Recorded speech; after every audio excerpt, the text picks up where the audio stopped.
તો યશોદાએ વિચાર કર્યો કે એવી કઈ વસ્તુ છે કે કનૈયાની પાછી ગોકુળમાં ખેંચી લાવે. ઉદ્ધવને કીધું, હે ઉદ્ધવ, એને એકવાર કીધું, એકવાર આવી જાય, અમે એને જાજો હેરાન નહીં કરીએ. એ મોટો માણસ થઈ ગયો છે, મોટો રાજકારણી થઈ ગયો છે.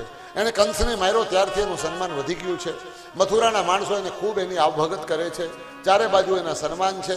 અને હવે તો આ ગોકુળની ગોપીઓને ભૂલી ગયો હશે, કારણ કે ત્યાં તો હવે તો વીઆઈપી માણસ એટલે પછી અમારી એની શું જરૂર હોય. પણ એને કહેજો એકવાર ગોકુળ આવે અને એને ગાયુંની સંભાળ રાખી જાય, કારણ કે જ્યારથી ગયો છે ત્યારથી એની ગાયું મોઢામાં ઘાસનું તણકલું નથી નાખતું. એ ગાયું ભૂખી છે. વિચાર કર્યો કે કદાચ કનૈયાને ગાયનું નામ આપશું તો કનૈયો પાછો આવશે. એટલે શું કીધું અહીંયા, એકવાર ગોકુળ આવો, માતાજીને મોઢે થાઓ. એકવાર ગોકુળ આવો, માતાજીને મોઢે થાઓ.